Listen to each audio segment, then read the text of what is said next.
Hola, soy Francisco Bermúdez y en esta clase vamos a ver el diagnóstico diferencial de tubulopatía, específicamente de las acidosis tubulares renales y del Barthel, el Gitelman y el Liebig. Es una clase que, como ya imaginaréis, pertenece a la asignatura de nefro y espero que esta clase sea muy útil para diferenciar estas enfermedades que muchas veces se nos atraganten, que muchas veces no acabamos de entender y que muchas veces no acabamos de diferenciar bien cuando nos las presentan en casos clínicos. Y además voy a intentar añadirle rentabilidad a la clase relacionando la fisiopatología de estas enfermedades con la acción de algunos fármacos que tienen una acción muy similar a lo que se produce en estas enfermedades. Vamos con la clase, espero que os sea de utilidad. Esto es una nefrona, y la nefrona es la unidad funcional del riñón. Esta nefrona la podemos dividir en glomérulos y túbulos. Por lo tanto, las tubulopatías pues son las enfermedades que afectan a los túbulos. ¿Y cómo sabemos que una enfermedad está afectando al túbulo? Pues esto es muy típico que nos lo pregunten en nefro, porque es muy útil de cara a la clínica hacer el diagnóstico diferencial entre enfermedades glomerulares y tubulares. Por ejemplo, en el 2015 nos preguntaron ¿cuál de las siguientes manifestaciones es menos probable en la nefritis tubulointersticial en una enfermedad tubular? Y la respuesta correcta era proteinuria superior a 3,5 gramos en 24 horas. Porque una proteinuria tan grande o una hematuria con cilindros hemáticos y hematíes dismórficos nos apunta directamente que el problema está en el glomérulo. ¿Cuándo pensamos que el problema está en el túbulo? Cuando tenemos desequilibrio hidroelectrolítico, cuando tenemos alteraciones iónicas que no sospechamos que estén provocadas ni por otra enfermedad que no sea en el túbulo, ni por fármaco. Cuando tenemos alteraciones iónicas aisladas y que no sospechamos de otro origen, pensamos que el origen es una tubulopatía. Vamos a repasar rápidamente la función de los túbulos, sobre todo de aquello que nos interesa para nuestro diagnóstico diferencial. En el túbulo proximal, ¿qué sucede? Que se reabsorben la mayoría de cosas del filtrado glomerular. Y entre estas cosas que se reabsorben está el bicarbonato, que la mayoría se reabsorbe en este túbulo proximal. En el asa de Henle, ¿qué función tiene? Producir el intersticio hiperosmolar. ¿Y qué nos interesa del asa de Henle? Que en su rama ascendente tenemos el cotransportador cloro-sodio-potasio. Y en la nefrona distal, formada por túbulo contorneado distal y túbulo colector, lo que se produce es el procesamiento más fino de la orina. Aquí actúa la aldosterona, aquí se produce el metabolismo del calcio, principalmente, y aquí se secretan hidrogeniones para mandar ácido que tengamos en exceso en el plasma a la orina y acidificar la orina. Vamos con el primer diagnóstico diferencial, acidosis tubulares renales. ¿Qué es característico de estas enfermedades? Que producen acidosis metabólica y preclonémica o acidosis metabólica con anión GAP normal. ¿Cuándo sospechamos una acidosis tubular renal? Cuando en ausencia de otra patología, como puede ser una diarrea, o un fármaco que nos justificasen esta acidosis metabólica con anión GAP normal, tenemos este cuadro clínico. ¿Y cuál es el origen de estas acidosis tubulares renales? Pues realmente su etiología suele ser bastante idiopática en muchos casos, por lo que no nos interesa mucho. Vamos a cada una de estas patologías. ¿Qué es diagnóstico de una acidosis tubular renal? Tipo 2 o proximal.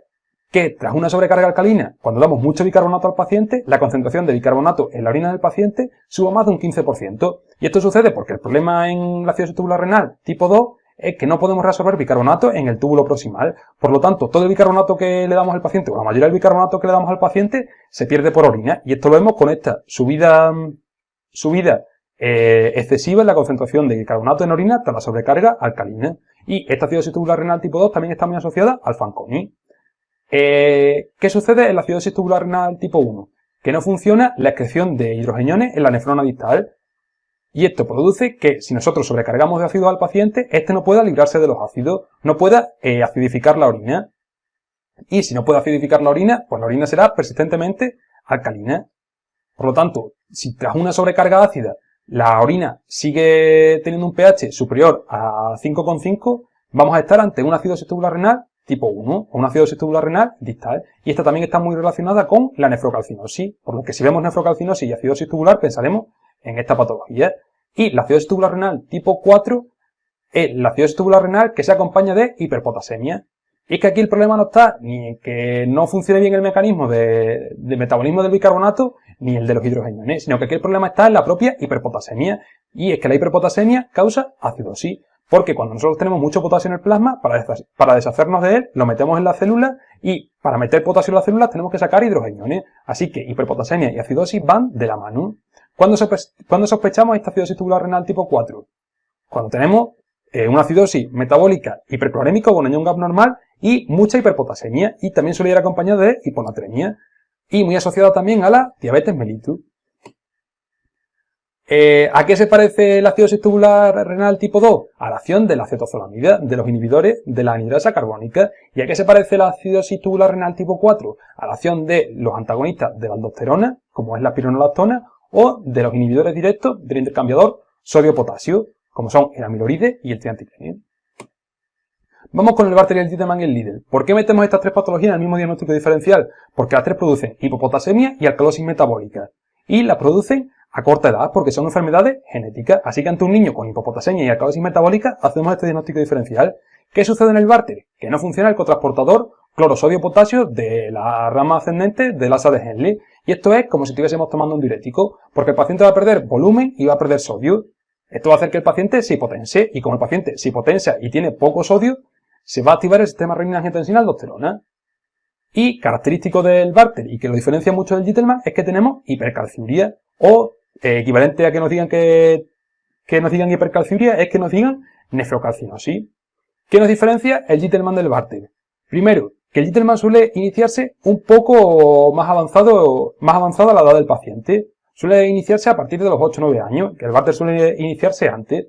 El problema en el Gitelman está en la nefrona distal y característico que produce hipomagnesemia plasmática, y produce también hipocalciuria e hipercalcemia. ¿Y qué es el Lidl? El Lidl es una actividad permanente del intercambiador sodio-potasio de la nefrona distal. Y este intercambiador sodio-potasio de la nefrona distal es el que es sensible a la acción de la aldosterona. Porque como recordaremos o como deberíamos de saber, la aldosterona saca potasio y mete sodio. Por lo tanto, en el Lidl lo que tenemos es hipopotasemia e hipernatremia. Es como si tuviésemos mucha aldosterona, pero no tenemos mucha aldosterona. Porque es que aquí el sistema renina-angiotensina está inhibido.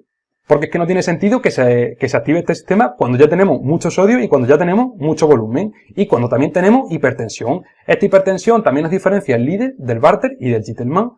Otra cosa que es característica del Lidl es que su tratamiento no es únicamente paliando los desequilibrios hidroelectrolíticos, sino que se utilizan fármacos que son inhibidores de este intercambiador sodio-potasio, como son el amiloride y el triantilenio. El Lidl es inverso a la acidosis tubular renal tipo 4. Y la fisiopatología del Bartter es igual a la acción de la furosemida, que también actúa en este cotransportador clorosodio-potasio. Y la fisiopatología del Gitelman es igual a tomar una tiacida, que también produce hipocalciuria e hipercalcemia, y también actúa en esta reabsorción de sal en el túbulo contorneado distal. Muchas gracias por escucharme, espero que esta clase os sea de utilidad y mucho ánimo con la preparación.